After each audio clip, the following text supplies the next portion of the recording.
반갑습니다. 지난 시간들을 통해서 성경 66권 개관을 함께 살펴보고 있는데요. 오늘 14번째 그 마지막 시간입니다. 함께 살펴보겠습니다. Survey of the Bible 오늘 14번째 시간입니다. 오늘은 베드로전서부터 요한계시록까지 마지막 시간들을 함께 나누겠습니다. 베드로전서는 예수님의 수제자 베드로가 쓴 책입니다. 핵심 구절은 오히려 너희가 그리스도의 고난에 참여하는 것으로 즐거워하라. 이는 그의 영광을 나타내실 때에 너희로 즐거워하고 기뻐하게 하려 함이라. 이것이 핵심 구절입니다. 고난에 대한 강조가 나오고 있죠. 베드로전서의 핵심 단어는 소망입니다. 고난이 핵심이 아니라 그 고난 가운데 소망을 붙잡는 것, 산 소망, living hope 붙잡는 것이 베드로 첫 번째 편지의 핵심 단어입니다. 이 서신은 고난당하는 신자들에게 소망을 강조해 주고 있습니다. 이 소망은 미래에 일어날 어떤 사건에 대해서 막연하게 기대하는 것이 아니라 미래적인 확실성을 의미하고 있습니다. 막연한 기대가 아니라 확실히 그날이 올 것이기 때문에, 확실히 그것이 이루어질 것이기 때문에 믿음으로 기다리는 것, 그것이 소망입니다. 문장으로 요약해 보면요, 그리스도인들이 구원에 있어서 그들의 특권, 택하심을 받은 복, 그리고 고난의 신학 등을 점차 이해함에 따라서 그들은 거룩함과 겸손으로 살아가며 또한 그리스도의 영광에 참여하는 그들의 큰 미래적 소망을 기다릴 것이다 라고 말하고 있습니다. 그러니까 믿음이 좋아진다는 것은 교회에서 여러 가지 직분을 맡고 일들을 맡아서 아주 깔끔하게 잘 해내는 것, 그것은 믿음과 별 상관이 없을 수 있어요. 그 성품에 있어서 겸손해지고 또 더욱더 거룩함을 추구하고 또 큰 미래적 소망 가운데 인내하고 이런 것이 믿음이 좋아지는, 또 믿음이 좋은 그런 모습이라고 할 수 있겠습니다. 베드로전서에서 구원에 관해서 가르치는 것은요, 구원은 과거, 현재, 그리고 미래 이렇게 세 가지 시제로 나타낼 수 있다는 거죠. 과거는 하나님의 주권적 선택과 예수의 고난과 죽음을 포함하는 과거에 이미 이루어진 사건이고요. 현재는 거듭남과 하나님의 백성의 계속적인 믿음을 포함하고 있고요. 성화가 여기에 포함되겠죠. 계속해서 거룩해져 가고 있는 그런 모습이고요. 미래는 그리스도의 재림 때에 완전한 구원, 글로리피케이션이 이루어질 것이다 하는 것입니다. 베드로전서에 나타난 그리스도는 신자들은 그리스도가 고난 받으신 것처럼 자신들도 고난 받는 것을 예상하며 또한 영광 중에 그의 오심을 기쁨으로 기대할 수 있다라는 것입니다. 고난은 그리스도인의 필수 과제라는 것이죠. 필수 코스라는 것입니다. 고난이 없는 그리스도인은 없습니다. 왜냐하면 고난 없는 그리스도가 아니시기 때문이죠. 십자가의 희생이 없는 구원은 우리에게 해당되지 않기 때문이죠. 그래서 그 구원을 놀라운 구원을 얻은 신자들은 그 고난과 십자가의 신학을 깊이 이해해 나가야 하는 것입니다. 저자와 기록 연대는 사도 시몬 베드로가 기록했고요. AD 64년경, 그러니까 네로의 핍박기에 기록했습니다. 베드로는 소아시아의 로마의 속주들에 살고 있는 신자들, 그 서신의 첫머리에 보면 본도, 갈라디아, 갑바도기아, 아시아와 비두니아에 흩어져 있는 나그네들, 오늘의 터키 북부 지역에 있는 그 나그네들에게 편지하고 있습니다. 오늘날 열방 가운데, 온 세계 가운데 흩어져 있는 그 믿음 때문에 고난받고 있는, 하지만 천국의 소망을 품고 있는 신자들에게 이 편지가 여전히 유효하다라고 말할 수 있겠습니다. 주제는 소망, 고난, 거룩, 겸손, 순종, 이런 단어들인데 소망이 제일 중요한 단어입니다. 소망이 있을 때에 고난은 특권이 됩니다. 그리고 이 소망을 품은 자는 거룩과 겸손과 순종의 삶을 살 수 있다 하는 것입니다. 자, 베드로 후서는요, 핵심 구절이 그러므로 너희가 이것을 알고 이미 있는 진리에 서 있으나 내가 항상 너희에게 생각나게 하려 하노라.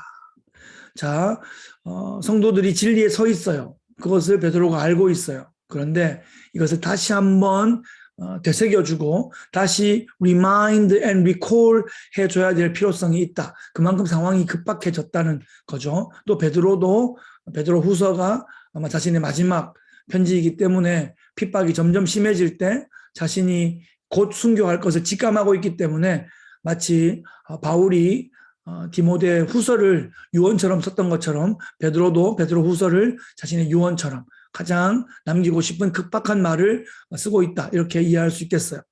핵심 단어는 재림입니다. 예수님 다시 오심이죠. 이 서신은 거짓 가르침에 직면하여 진리를 굳게 잡는 것의 중요성을 보여주고 있습니다. 이 진리는 예수가 눈에 볼 수 있게 육체로 그리고 영광스럽게 재림할 것이다. 그리고 예수의 오심은 만물의 완성을 가져온다라는 것을 강력하게 확증해 주고 있습니다. 다시 오심, 예수님의 재림, 그것을 꼭 붙잡으라는 거죠. 한 문장으로 요약해보면 그리스도인들의 분별력이 자랄수록 그들은 거짓 교사들, 특히 그리스도의 재림을 부정하는 사람들과 세상이 지금 존재하는 것처럼 그냥 이렇게 있다가 끝난다라고 말하는 사람들로부터 보호받게 될 것이다.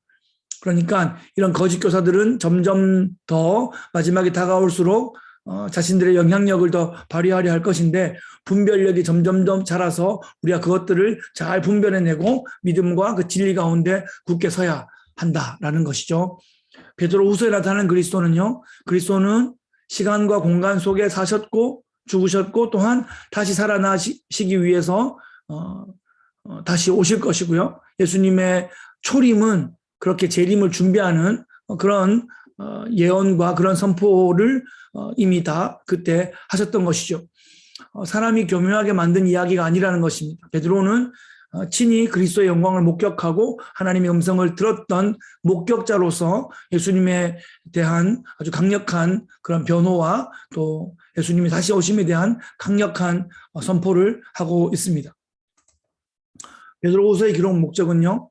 베드로는 그의 죽음이 다가오고 있음을 체감하고 있습니다. 네로의 핍박이 절정에 다다랐고 전승에 따르면 베드로는 십자가에 거꾸로 못 박혀 순교했다라고 알려져 있습니다. 그는 그리스도인 친구들이 거짓 교사들의 위협에 직면하고 있었음을 알게 되었습니다. 예수님의 초림을 둘러싸고 있는 그 역사적 사실들에 대해서 회의하는 사람들도 등장하고 예수님의 재림을 부정하는 사람들도 등장했습니다.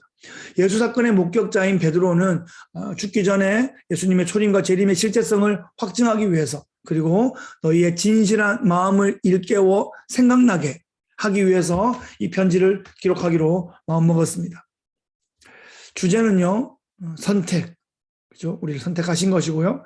거짓 교사들, 이 거짓 교사들 때문에 베드로후서를 쓰게 되었고요. 주의 날이라는 단어가 있습니다. 이 편지는 구원에 있어서 신적 예정을 강조하고 있습니다. 또 주의 날이라는 단어는 구약 성경의 선지서에 등장하는 여호와의 날과 의미적으로 연결되겠죠. 요엘서와 스바냐서에 나오는 여호와의 날과 비교해 보는 것 아주 좋을 것 같습니다. 특징과 구조에 보면 이 베드로후서 2장은 뒤에 나올 유다서와 그 내용과 구조가 매우 유사합니다. 서로 영향을 주고받았을 것이라고 생각합니다. 문학적인 관련성이 있으며 또 신학적, 사역적 연관성도 있었을 것으로 예상되고 있습니다. 베드로가 유다의 글을 참고했을 수 있고 또 서로 함께 또 예루살렘에서 사역하면서 공통적인 내용들을 공유했을 수도 있겠습니다. 이제부터 이제 요한 1, 2, 3서 요한 서신들을 살펴보겠는데요. 요한 1서는요. 우리가 보고 들은 바를 너희에게도 전함은 너희로 우리와 사귐이 있게 하려 함이니 우리의 사귐은 아버지와 그의 아들 예수 그리스도와 더불어 누림이라 이렇게 말하고 있어요. 요한 1서에는 이 사귐, 교제 이것이 아주 중요한 단어입니다. 핵심 단어는 교제이고요. 이 교제는 예수와의 연합 그리고 예수 안에 있는 다른 신자들과의 연합입니다. 거짓 교리에 대한 최선의 예방책은 진정한 교제이다라는 거죠. 한 문장으로 요약해보면 그리스도인들은 빛 가운데 행하고 사랑으로 살아감으로써 성육신하신 그리스도와 교제하며 그 결과 그들은 그리스도가 그들에게 주신 영생 속에서 안전하게 된다 하는 것입니다. 요한 1서를 기록한 목적은 예수 그리스도의 성육신 혹은 그의 메시아 되심을 부정하는 거짓 교리들과 싸우기 위해서 기록되었습니다. 자, 요한 1서에서 구원에 대해서 이렇게 가르칩니다. 구원에 대한 가장 위대한 본문들 중 하나가 요한 1서 2장 2절인데요. 그는 우리 죄를 위한 화목 제물이니 우리만 위할 뿐 아니요 온 세상의 죄를 위하심이라. 예수님의 그 구원의 여러 가지 이미지가 있는데 하나님과 우리가 죄 때문에 불화하게 되었고 하나님의 진노가 임하게 되었는데 예수님의 몸을 들여서 십자가에서 자신을 화목 제물로 드림으로써 하나님과 우리가 화해하게 되었다라는 것을 구원에 대한 하나의 이미지로 가르쳐주고 있습니다. 요한 1서에 나타난 그리스도는 예수는 이 땅에 오셔서 직접 우리가 볼 수 있고 들을 수 있으며 또한 만질 수 있는 생명의 말씀이시다. 요한이 예수님의 친척이자 또 예수님의 가장 사랑받는 그런 제자로서 예수님의 성육신에 대해서 이렇게 확증해주고 있습니다. 그는 증인의 사명을 잘 감당하였습니다. 저자와 기록 연대는 이제 사도 요한이고요. AD 80년에서 90년대. 그러니까 모든 제자들이 다 순교하고 또 네로의 핍박기도 끝나고 이제 도미티안의 핍박기에 다가오는 그 시점에 사도 요한만이 유일하게 남은 제자로서 또 사도의 그 글들을 복음서와 또 그런 서신서와 예언서를 남겨주고 있습니다. 요한 1서의 주제는요, 그리스도의 성육신, 예수님의 메시아 되심, 또 빛과 사랑 가운데서 살아감, 이런 주제들입니다. 교리를 충실하게 이해하고 그 교리로부터 행함으로 나가는 그런 방향을 제시해주고 있습니다. 완전함에 대해서 말할 때 이 죄 없는 완전함이 아니라 하나님께로부터 난 자마다 계속해서 반복적으로 고의적으로 죄를 짓지는 않는다라는 그런 내용으로 이것을 이해하면 되겠습니다. 요한 2서는요, 너희는 스스로 삼가라. 우리가 일한 것을 잃지 말고 오직 온전한 상을 받으라. 이렇게 격려해 주고 있습니다. 핵심 단어는 충실이고요. 비록 충실이라는 단어가 나오진 않지만 복음의 진리에 신실할 것을 격려해 주는 편지입니다. 요한 2서는 그리스도의 교리에 충실한 사람들은 아버지와 아들을 알며 또한 언젠가는 충분한 보상을 받게 될 것이다 하는 것이 내용의 요약입니다. 요한 2서에 나타난 그리스도는 이 편지에서 요한의 핵심적인 관심사는 그리스도가 육체로 오셨다는 것을 확증하는 것입니다. 왜 이토록 예수님의 육체로 오심을 확증할까요? 그것은 육체로 이 땅에 오셨음을 부정하는 거짓 교사들이 일어나고 있기 때문에 그것에 대해서 확인해 주기 위해서 거의 핀포인트해서 원포인트 레슨을 해주고 있는 것이죠. 사도 요한이 마찬가지로 AD 80년에서 90년경에 썼다고 기록하고 그렇게 이해할 수 있겠고요. 로마 속주 아시아 어딘가에 살고 있는 무명의 그리스도인 여성에게 기록해주고 있습니다. 한 여성에게 개인적인 편지를 보내고 있는 이 내용이 정경에 들어와 있습니다. 기록 목적은 요한은 이 여인을 잘 알고 있는 것 같습니다. 그리고 그 여인에게 이단에 대해서 대적하고 그리스도의 사랑 안에 계속 머물도록 촉구하기 위해서 개인적인 기록으로 이 편지를 쓰게 되었습니다. 주제는 그리스도의 성육신 그리고 진리 안에서 살아감, 이것이 주제가 되겠습니다. 신약 성경에서 두 번째로 짧은 책이고 원문으로는 244개의 단어와 13개의 구절밖에 되지 않는 아주 짧은 서신입니다. 요한 3서는요. 그 핵심 구절이 그러므로 우리가 이 같은 자들을 영접하는 것이 마땅하니 이는 우리로 진리를 위하여 함께 일하는 자가 되게 하려 함이라. 영접이라는 단어가 나왔고 진리라는 단어가 나왔는데요. 핵심 단어는 진리입니다. 이 진리라는 말은 요한 3서 이 짧은 책에 5번 사용되고 있습니다. 그리스도인들은 진리에 헌신하도록 그리고 진리를 전하는 일과 관련된 기독교 지도자들에게 환대를 보여주도록 그들을 잘 영접하도록 부름받았다라는 것입니다. 한 문장으로 요약해보면 그리스도인들은 복음의 진리를 인식하고 이를 위해 사역해야 하며 또한 그들이 이 일을 하는 한 가지 방법은 힘든 일을 하는 그리스도인 사역자들에게 환대를 보여주는 것이다 하는 것이죠. 환대의 영성이라는 좋은 책이 있습니다. 요한 3서의 그리스도는 요한은 디오드레베라는 사람을 묘사하면서 그는 어디에서나 첫 번째 있어야 하는 아주 그런 교만한 사람이었습니다. 이 사람은 자신을 낮추시어 종의 형체를 가지시고 수치스러운 죽음을 당하셨던 그리스도와는 반대되는 사람이었습니다. 반대의 예를 통해서 타산지석으로 삼을 수 있는 그런 모습으로 이 장면을 기억하면 되겠습니다. 최초의 청중과 지역은 가이오가 이 편지를 받고 있는데요. 가이오는 이 편지를 통해서만 알 수 있는 사람입니다. 그는 요한이 사랑했고 잘 알고 있는 훌륭한 그리스도인이었습니다. 장로님이었던 것 같고 한 교회를 평신도로 한 교회를 맡아서 섬기는 그런 분이었습니다. 기록 목적은 순회 사역자들을 환대해주는 가이오의 행실을 들었습니다. 그래서 사도 요한이 매우 기뻤습니다. 그래서 요한이 가이오를 칭찬하며 격려하기 위해서 이 편지를 기록하고 있습니다. 한편 문제를 계속하여 일으키고 있는 자기 잘난 맛에 살아가고 또 순회 전도자들을 마주 내치는 이 디오드레베라는 사람을 경계해라. 그리고 데메드리오라는 사람은 참 믿을 만한 사람이다 라고 추천하고 있습니다. 아마도 데메드리오가 이 편지를 가이오에게 전달하는 사람인 것 같습니다. 요한 3서의 주제는 진리와 함께하는 자들을 환영하는 것이고요. 진리 없는 자들은 거부하는 것입니다. 그래서 요한 3서 이 짧은 한 장에 여러 가지 대조되는 이미지가 잘 나오고 있어서 요한 3서는 아주 잘 마음에 담을 수 있는 그런 책입니다. 219개의 단어와 13개의 구절이 있는 신약 성경에서 가장 짧은 책입니다. 유다서요. 유다서는 예수님의 동생 유다입니다. 사랑하는 자들아, 우리가 일반으로 받은 구원에 관하여 내가 너희에게 편지하려는 생각이 간절하던 차에 성도에게 단번에 주신 믿음의 도를 위하여 힘써 싸우라는 편지로 너희를 권하여야 할 필요를 느꼈다 하는 거죠.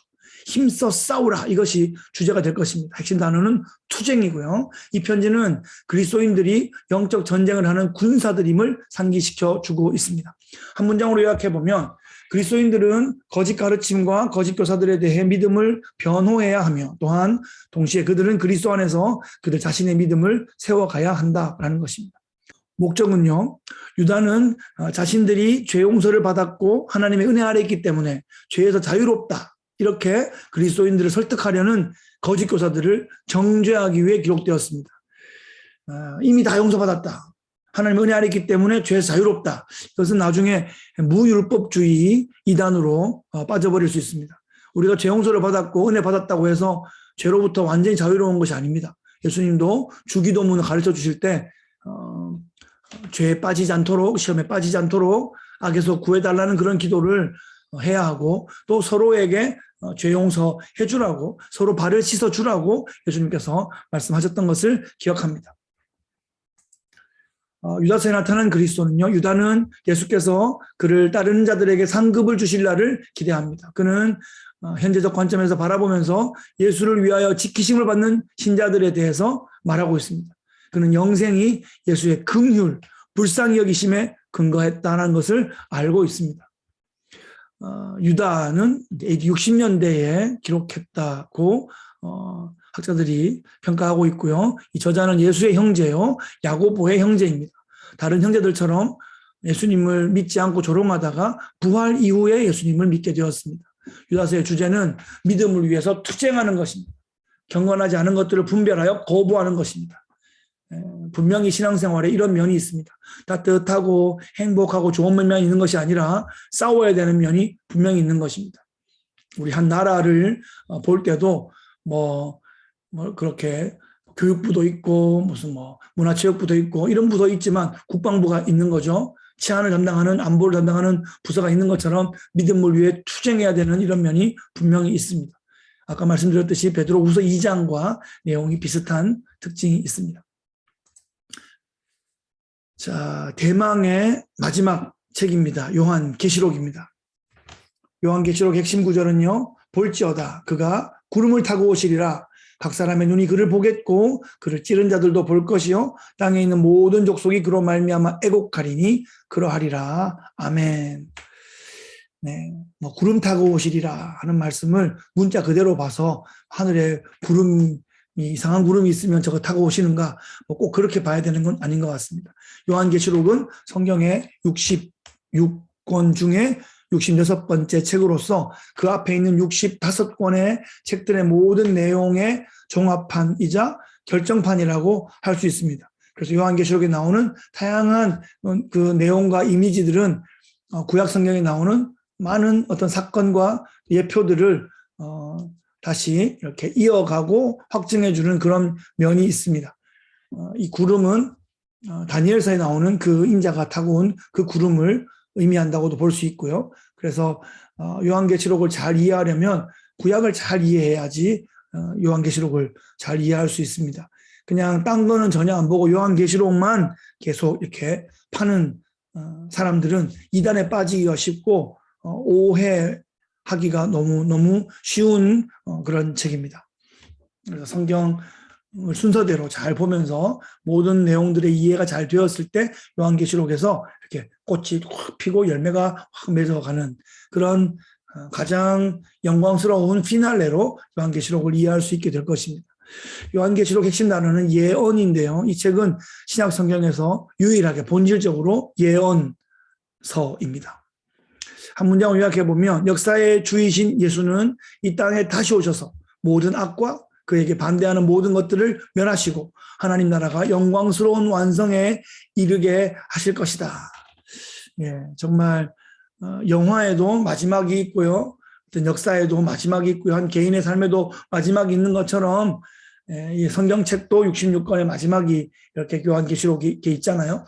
역사의 페이지가 이렇게 넘어가면 끝도 없이 무한대로 있는 것은 없습니다. 다 끝이 있는 것입니다. 인간의 일생도 끝이 있고 민족의 흥망성쇠도 끝이 있고 인류 역사도 끝이 있는 것입니다. 우주도 한계가 있는 것이에요. 무한하신 것은 하나님밖에 없고 영혼들은 무한하지만 시간과 공간 안에 있는 모든 것들은 다 유한하다. 그렇게 말할 수 있겠어요. 요한계시록의 목적은 이 예언의 책은 예수 그리스도에게 신실한 자들이 이 땅의 모든 악에 궁극적으로 승리하고 또한 예수께서 이 땅에 다시 오실 것을 가르치기 위해 기록되었습니다. 이 요한계시록은 핍박받던 시대에 기록되었거든요. 또 핍박받던 그 성도들이 이 요한계시록의 편지를 받았단 말이죠. 그러니까 지치고 상하고 힘들고 또 숨어 있고 또 위험을 느끼고 있고 그런 성도들에게 지금 너희들이 이런 고난을 당하고 있지만 천국에서 영원한 승리가 너희들에게 보장되어 있다. 이 땅에서의 전투는 영원한 천국에서의 승리의 모든 연결점이 있다라는 것을 이 땅에서 전투하는 교회는 천상의 승리한 교회로 바로 이어진다라는 것을 강조해 주면서 격려해 주면서 축복해 주면서 소망을 주는 그런 책입니다. 요한계시록은 무슨 아마겟돈 전쟁만 나오는 무슨 너무너무 무서운 그런 것에만 우리가 치우쳐 있으면 안 되고요. 그것은 무슨 영화를 만들면서 너무 극적으로 표현해서 그런데 물론 마지막은 하나님의 심판은 무섭고 두려운 것이 맞습니다. 하지만 예수님을 믿고 하나님의 가족이 되고 천국 백성이 된 사람들은 그런 무시무시한 그런 심판을 당하지 않습니다. 혹시는 이 땅 가운데 고난을 당할 수는 있지만 심판을 받지는 않는다는 거예요. 구원받게 되고 영원한 천국의 영광을 누리게 될 것입니다. 요한계시록에 나타나는 그리스도는요. 그리스도는 알파와 오메가요. 처음과 나중 이제도 계시고 전에도 계시고 장차 오실 이이십니다. 그가 반모섬의 요한에게 나타나셨을 때 요한은 그 엄위한 광경에 압도되어서 그 발 아래 엎드려 죽은 자 같이 되었다라고 기록하고 있습니다. 요한계시록에 나타난 예수님의 이 모습 정말 멋진 정말 66권 마지막에 나타난 예수님의 모습으로 정말 적절한 것 같습니다. 사도 요한이 기록했고요. AD 95년경이니까 모든 책 가운데 마지막 책이 되겠습니다. 네로 황제의 핍박기를 지난 수십 년이 흐른 다음에 한 세대가 흐른 뒤에 도미티안 황제의 핍박기에 써졌다고 그렇게 이해합니다. 최초의 청중과 지역은요. 로마의 속주 아시아 그러니까 에베소 주변의 에서보두 사빌라, 에베소, 서머나, 버가모, 두아디라, 사데, 빌라델비아, 라우디게아 7교회의 회람으로 보냈던 그런 편지이고요. 그 도시에 살고 있는 박해받는 그리스도인에게 쓰여졌습니다. 주제는요, 죽임을 당한 어린 양과 정복하시는 왕으로서의 그리스도, 재림, 또 역사에서 하나님의 주권, 죄에 대한 하나님의 진노, 예수를 따르는 자들이 이김, 이런 주제를 가지고 있습니다. 요한계시록은 정말 한번 잘 배워보고 잘 마음에 담아 볼 만한 그런 책입니다. 어려울 수 있는데 그렇기 때문에 사실은 정말 성경 전체의 핵심적인 그 정수를 담고 있는 그런 책이라고 할 수 있어요. 요한계시록의 특징과 구조는 요한계시록은 4개의 큰 환상으로 구성되어 있습니다. 각 환상의 시작은 성령으로라는 문구로 선언되고 있습니다. 네, 여러분, 이상으로 창세기부터 요한계시록까지 66권의 성경 서베이를 살펴보았습니다. 아주 좋은 책을 따라서 함께 공부해 보았고요. 그 책을 가까이에 두시고 필요할 때마다 살펴보시면 성경 전체의 윤곽을 잡으시는데 참 도움이 될 것 같습니다. 그리고 이제는 한 권 한 권 각 권을 배우는 시간들을 가지시면 좋겠고, 그리고 성경 전체를 한 스토리로 쭉쭉 풀어내는 그런 류의 책들을 읽어보시면서 성경 전체가 하나의 이야기라는 것, 성경 전체의 역사가 메타 내러티브의 하나님의 구속사의 역사라는 것, 그것을 잘 이해하시면서 그렇게 그 메타 내러티브가 우리 개개인의 삶에 영향을 미치고 우리의 삶의 일생의 이야기는 그 메타 내러티브에 속해져서 그 의미가 있어지고 또 그 목적이 완성되는 그런 관점에서 성경의 이야기와 우리의 인류의 이야기와 나의 이야기를 함께 읽어볼 수 있으면, 이해해 볼 수 있으면 정말 더 풍성한 우리의 삶이 될 줄로 믿습니다. 앞으로 여러분의 인생 가운데 66권 성경의 이야기가 정말 아주 멋지게 작동하는, 또 하나님의 구속의 역사가 여러분의 삶 가운데 정말 멋지게 열매 맺는 그런 삶 살아가시기를 예수 그리스도의 귀하신 이름으로 축복합니다.